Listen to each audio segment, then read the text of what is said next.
السلام علیکم۔ موبائل، اس بات میں کوئی شک نہیں کہ آپ اس عنوان پر ایسا کچھ جاننا چاہتے ہیں کہ جسے سن کر آپ اپنی ضرورت کی اس چیز کو استعمال تو کریں مگر اس سے ہونے والے نقصانات اور برے اثرات سے بچ جائیں، پھر چاہے وہ بچوں کے معاملے میں ہو یا بڑوں کے معاملے میں۔ پہلے یہ جانتے ہیں کہ موبائل سے دوری رکھنا کیوں ضروری ہے۔ دوری کا مطلب یہ نہیں کہ بالکل اس کو استعمال نہ کرنے کی بات یہاں کی جائے گی، کیونکہ اگرچہ یہ ناممکن نہیں لیکن ابھی کسی صورت میں لوگوں کو یہ بات سمجھ آنے والی نہیں کہ ابھی بھی بعض لوگوں کے لیے سب سے بہتر یہی ہو سکتا ہے کہ وہ بالکل بھی اس مشین کو استعمال نہ کریں۔ خیر، ہم یہاں ان لوگوں کی رہنمائی کریں گے جن کو استعمال کی ضرورت پڑتی ہے۔ وہ استعمال تو کرنا چاہتے ہیں لیکن ساتھ میں اس کے نقصانات سے بچنا بھی چاہتے ہیں۔ سب سے پہلا کام یہ کریں کہ موبائل کے نقصانات کو اچھی طرح سمجھیں۔ یہ بات یقینی ہے کہ جب تک بندہ خود کسی چیز کی سخت ضرورت محسوس نہ کرے وہ اس سے متعلق کسی بھی کام کا پابند نہیں ہو سکتا۔ کچھ لوگ موبائل کے بارے میں بڑے خوش گمان ہوتے ہیں کہ یہ بڑے فائدے کی چیز ہے، انہیں اس کے فائدے ہی فائدے نظر آتے ہیں، نقصانات بالکل نہ کے برابر نظر آتے ہیں۔ ان کے لیے بہت مشکل ہوتا ہے کہ وہ اس کے نقصانات سے بچ پائیں، کیونکہ وہ ایسی کسی احتیاط کو ضروری ہی نہیں سمجھتے جس سے ان کا بچاؤ ہو سکے۔ آپ یا آپ کے وہ بچے جن کی عادت موبائل کے معاملے میں آپ درست کرنا چاہتے ہیں، اگر ایسے ہی لوگوں میں سے ہیں تو سب سے پہلے یہی کام کریں کہ اس مشین کو استعمال کرنے کے انجام کو اچھی طرح سمجھ لیں اور سمجھا دیں۔ حدیث مبارکہ ہے کہ جب تم کسی کام کو کرنا چاہو تو اس کے انجام کے بارے میں غور کر لو، اگر وہ اچھا ہے تو اسے کر لو اور اگر اس کا نتیجہ غلط ہو تو اس سے بچو۔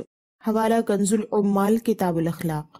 دنیا بھر میں کئی ایکسپیریمنٹس ہو رہے ہیں موبائل کے نقصانات اور خطروں کو لے کر، اور کئی ریزلٹس بھی سامنے آ چکے ہیں، جیسے آنکھوں کا کمزور ہونا، بھینگا ہونا، میموری لاس یعنی یادداشت کی کمی، سکن پرابلمز یعنی جلد کا جلد خراب ہونا، انسان کا سست ہونا، چڑچڑا ہونا، منفی سوچ والا ہونا، پڑھائی اور سمجھداری میں کمی ہونا، جسمانی لاغرپن، نیند کی کمی، بے چین طبیعت وغیرہ۔ ان جیسے فزیکل اور سائیکولوجیکل بیماریاں ہوں یا ماں باپ کی نافرمانی، میاں بیوی کے جھگڑے، بلیک میلنگ، کڈنیپنگ، خودکشی، سائبر کرائم جیسے سوشل ایشوز ہوں، ان کے بارے میں کچھ نہ کچھ معلومات تو آپ کو ہوں گی ہی کہ موبائل کی وجہ سے یہ سب نقصانات ہوتے ہیں۔ بہتر یہ ہے کہ آپ مزید تھوڑا سا وقت لگا کر اس بارے میں تحقیقی اور مکمل معلومات حاصل کریں تاکہ اچھی طرح اس بات کا علم ہو جائے کہ یہ باتیں افواہ کا درجہ رکھتی ہیں یا واقعی موبائل کے استعمال سے ایسی پریشانیاں اور بربادیاں ہو سکتی ہیں۔ جب آپ کو یہ معلوم ہو جائے گا کہ یہ بہت خطرناک چیز ہے اور آپ کو یہ بھی نظر آئے گا کہ اس سے آپ کو کام بھی پڑتا ہے تو آپ اس کو اتنا ہی استعمال کرو گے جتنے کی ضرورت ہے۔ اسی طرح آپ کے بچے کی بھی حالت ہوگی کہ جب اسے اس کے نقصانات کا یقین ہوگا تو وہ بھی کافی حد تک اس کے بے تکے استعمال سے بچے گا۔ دوسرا کام، اپنی ضرورت کو اچھی طرح سمجھ کر متعین کر لیں، کیونکہ موبائل میں ہر چیز کو ضروری کہہ کر ہی دکھایا جاتا ہے۔ بیکار سے بیکار چیز کا اشتہار ایسا ہوتا ہے جیسے کہ وہ زندگی کی سب سے اہم ضرورت ہوتی بھی ہوگی۔ جس کی جیسی زندگی ہوتی ہے اس کے لیے ویسی چیز ضروری ہوتی ہے۔ چوروں کے لیے چوری کی معلوماتی خبریں بہت ضروری ہوتی ہیں، بے حیاؤں کے لیے بے حیا منظر دیکھنا اور بے حیا لوگوں سے رابطہ کرنا بہت ضروری ہوتا ہے۔ آوارہ لوگوں کے لیے اپنے جیسوں کی آوارگی کے تماشے دیکھنا بہت ضروری ہوتا ہے۔ مسخرہ کرنے والوں کے لیے کامیڈی سیشنز دیکھ کر اپنے موڈ کو سنبھالنا بہت ضروری ہوتا ہے۔ جن کی زندگی ویسٹ ہے ان کو ٹائم پاس کرنے میں مصروف رہنا ضروری ہوتا ہے تاکہ ایسا نہ ہو کہ غلطی سے بھی وہ کسی کے کام آ جائے۔ جو شہرت کے لیے جی رہے ہیں ان کے لیے شہرت کی ترکیبیں سیکھنا بہت ضروری ہوتا ہے۔ جو مال کا بوجھ لاد کے مرنا پسند کرتے ہیں ان کے لیے مال بڑھانے کی چالاکی سیکھنا بہت ضروری ہے۔ جو دکھاوا کر کے خوشی پاتے ہیں ان کے لیے ڈرامے، تماشے اور بیوٹی ٹپس دیکھنا بہت ضروری ہے تاکہ وہ اپنی زندگی کا اچھا تماشا بنا سکیں۔ جن کو صرف نالج میں اضافے سے مطلب ہے، عمل سے نہیں، ان کو علمی حجتوں کی ہمیشہ ضرورت ہوتی ہے۔ اور جو ہدایت کی تلاش میں ہے ان کو ہدایت یافتہ لوگوں کی نصیحت سننا ضروری لگتا ہے۔ جو نیکی کی حرص رکھتے ہیں وہ نیکی کے موقع ڈھونڈنا ضروری سمجھتے ہیں۔ اس طرح ہر قسم کے لوگ اپنے حساب سے اپنے لیے ضروری چیزیں حاصل کرتے رہتے ہیں اور اسی کے حساب سے وقت خرچ کرتے ہیں، لیکن جن کا کوئی خاص مقصد نہیں ہوتا ان کا حال یہ ہوتا ہے کہ وہ سب کچھ ضروری سمجھتے ہیں اور سب کچھ دیکھتے چلے جاتے ہیں، کبھی کچھ کبھی کچھ کبھی کچھ۔ یہ کبھی نہ ختم ہونے والا کام ہے۔ اس طرح وہ لازمی طور پر موبائل کی پکڑ میں آ جاتے ہیں۔ اس لیے سب سے اہم بات یہ ہے کہ آپ اپنی زندگی کا مقصد متعین کر لیں اور اس کے مطابق اپنی ضرورت کو سمجھیں، پھر اس ضرورت کو پورا کرنے کے لیے موبائل سے کام لیں۔ بچوں کو بھی ان کے مقصد سے آگاہ کرا کے انہیں بھی یہ طریقہ سکھایا جا سکتا ہے۔ تیسرا کام، موبائل کی چمک اپنی طرف بہت زیادہ کھینچتی ہے، اس لیے آپ کو خیال رکھنا ہے کہ اس سے اتنا ہی کام لیں جتنے کی ضرورت ہے۔ اس بات کو یاد رکھنے کے لیے کسی چیز کا سہارا لیں، جیسے کہ پینل بورڈ پر ڈینجر کا نشان لگا ہوتا ہے۔ اس کا مطلب یہ ہوتا ہے کہ یہاں بڑی ہوشیاری اور احتیاط سے جتنا کام ہے اتنا ہی کر کے ہٹ جاؤ، ورنہ کرنٹ شاک لگ سکتا ہے جس سے تمہاری موت بھی ہو سکتی ہے۔ اسی طرح اپنے موبائل پر کہیں ایسی علامت لگا دیں جسے دیکھ کر یہ یاد آتا رہے کہ اس کو بس ضرورت جتنا استعمال کر کے اسے بند کر دینا ہے، ورنہ یہاں وہاں تانگ جھانک کرنے سے شیطانیت اپنی طرف کھینچ لے گی، جس سے جان اور ایمان کو خطرہ ہوگا۔ اس ترکیب سے کافی حد تک مدد ملے گی۔ بچوں کے لیے بھی ایسی تدبیر اختیار کی جا سکتی ہے۔ موبائل کی طرف کھنچاؤ کی سب سے اہم وجہ اس سے ایک طرح کی خوشی ملنے کا احساس ہے۔ غور کیجئے کہ خوشی کا احساس دلانے والی ایسی کون سی خاص چیز ہے جو موبائل میں ہوتی ہے لیکن آپ کے گھر میں نہیں۔ کچھ غور کرنے کے بعد مجھے جو چیزیں نظر آئیں ان میں سے ایک ہے بیک گراؤنڈ میوزک، جو ہماری اصل زندگی میں نہیں ہوتی۔ بڑے ہوں یا بچے بغیر میوزک کی چیزیں بہت کم ہی دیکھتے سنتے ہوں گے۔ میوزک کا کھنچاؤ ایک بدمزہ بھدی چیز کو بھی مزیدار بنا دیتا ہے۔ آواز اور خاموشی کو الگ الگ انداز میں ترتیب دینے سے میوزک بنتی ہے، جس کو سنتے وقت خون کی رفتار، دل کی دھڑکن وغیرہ میں تبدیلی پیدا ہوتی ہے، جس کی وجہ سے دل، دماغ اور جسم کے اندر کئی تبدیلیاں پیدا ہوتی ہیں۔ سائنسی اعتبار سے میوزک سننے سے دماغ اور جسم میں ڈوپامائن نامی ہارمون اور نیورو ٹرانسمیٹرز بہت زیادہ مقدار میں پیدا ہوتے ہیں، جس سے فوری طور پر بہت زیادہ مزہ یا انعام پانے کا احساس ہوتا ہے۔ اس سے انسان تھوڑی دیر کے لیے خوش ہو جاتا ہے اور میوزک ختم ہوتے ہی یہ احساس بھی ختم ہو جاتا ہے۔ اس کے بعد ایک طرح کی اداسی، پریشانی اور بے چینی محسوس ہونے لگتی ہے۔ یہ نیورو ٹرانسمیٹرز شراب، تمباکو اور دیگر نشہ آور چیزوں کے استعمال سے بھی پیدا ہوتے ہیں۔ اس لیے دیکھا جاتا ہے کہ میوزک سننے اور ان چیزوں کو استعمال کرنے والے بار بار اس مزے کو حاصل کرنے کے لیے اس کام کی طرف متوجہ ہوتے ہیں۔ چند ایک مرتبہ ایسا کرنے کے بعد انہیں اس مزے کو ایکسپیرینس کرنے کا نشہ ہو جاتا ہے۔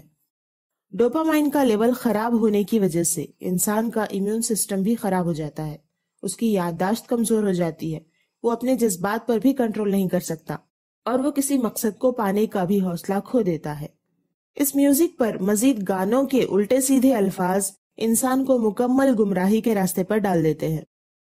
رسول اللہ صلی اللہ علیہ وسلم نے فرمایا، الغناء ينبت النفاق فی القلب کما ينبت الماء الزرع۔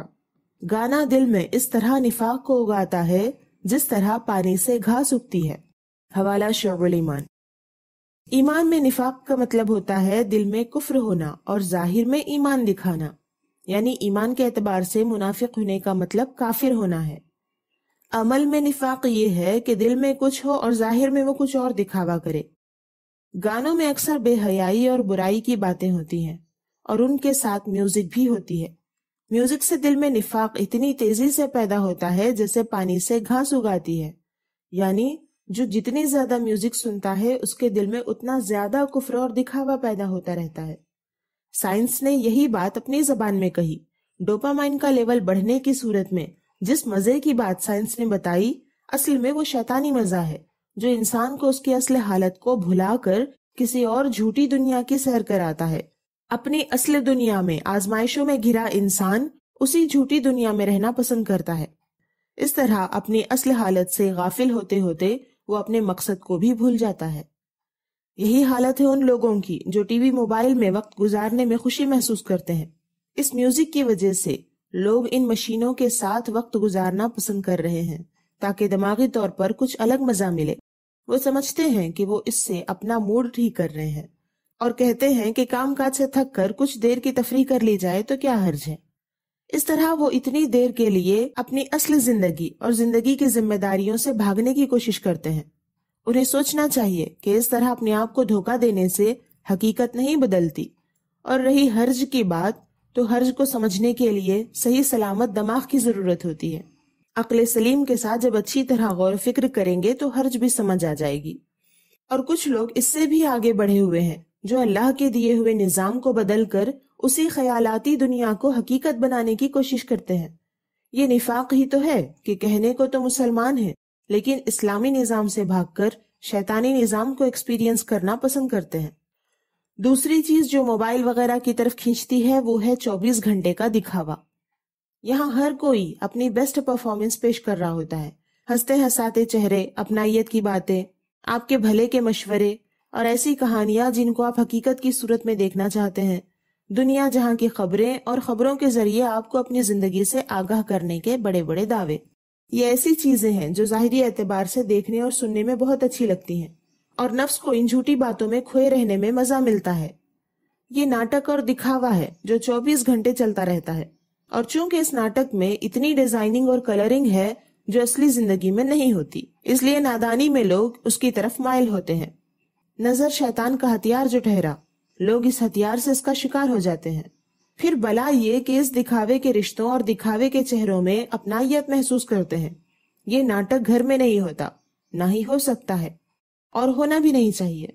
عقل مند جو ہوتا ہے وہ بغیر ناٹک اور بناوٹ کے اپنی اصل دنیا کو نبھانے اور اس کے لیے وقت گزارنے کو پسند کرتا ہے، کیونکہ اگرچہ تھوڑی دیر کے لیے ہو، لیکن یہاں جو ہے وہ اصلی ہے۔ محبت ہے تو اصلی ہے، ناراضگی ہے تو اصلی ہے، ناراضگی کے بعد صلح کی خوشی ہے تو وہ بھی اصلی ہے۔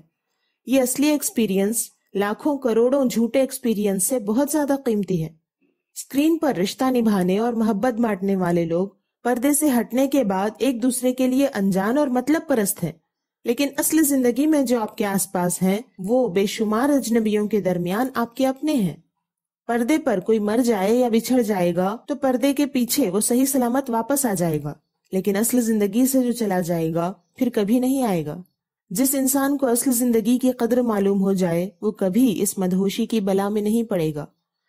گھر کا کام کاج ہوا، تھکن ہوئی، بچوں نے تنگ کیا، روئے چلائے، پڑوسیوں رشتہ داروں سے جھگڑا ہوا، کچھ کمایا کچھ گنوایا، کچھ سمجھا کچھ سمجھایا، کچھ کہنے سننے میں آیا، کچھ بولنے بتانے میں آیا۔ یہ سب کچھ جو ہماری اصل زندگی میں ہوتا ہے یہ بہت قیمتی ہے اور بہت مزیدار بھی ہے، بس اس کو نبھاتے اور سنبھالتے ہوئے بھی خوش رہنا آنا چاہیے۔ اس کے بعد ناٹک کی دنیا سے کئی گنا خوبصورت اور مزیدار زندگی ہماری اصلی زندگی ہوگی۔ لہٰذا موبائل کے نقصانات سے بچنے کے لیے چوتھا کام یہی کریں کہ اپنی اصل زندگی میں پوری توجہ اور دلی خوشی کے ساتھ ایک دوسرے کے ساتھ رہیں۔ بڑوں کے پاس بیٹھا کریں، ہم سفر کا ساتھ دیا کریں، علم والوں سے سیکھا کریں، ساتھیوں کو سکھایا کریں، بچوں کے ساتھ کھیلا کریں۔ کوئی نہ ملے تو بھی کوئی بات نہیں، اس وقت اپنے ساتھ رہا کریں، خوش رہا کریں۔ یقیناً آپ کا یہ انداز زندگی آپ کے بچوں کو بھی بھٹکنے سے بچا لے گا انشاءاللہ تعالی۔ بچوں کے لیے اب تک جو بھی کہا گیا وہ ان بچوں کے لیے تھا جو سمجھانے پر سمجھ سکتے ہیں۔ رہے وہ بچے جنہیں سمجھ نہیں یا پھر سمجھنا نہیں چاہتے، ان کے لیے دوسرے طریقے ہیں۔ فی الوقت ان 4 کاموں کو آزما کر دیکھیں، فائدہ ہو تو ہمارے لیے ضرور دعا کریں، نہ ہو تو بھی کریں کہ مجھے صحیح رہنمائی کی توفیق ملے۔ اپنے اور اپنے پیاروں کا خیال رکھیں، اللہ کے ہو کر رہیں۔ اللہ حافظ۔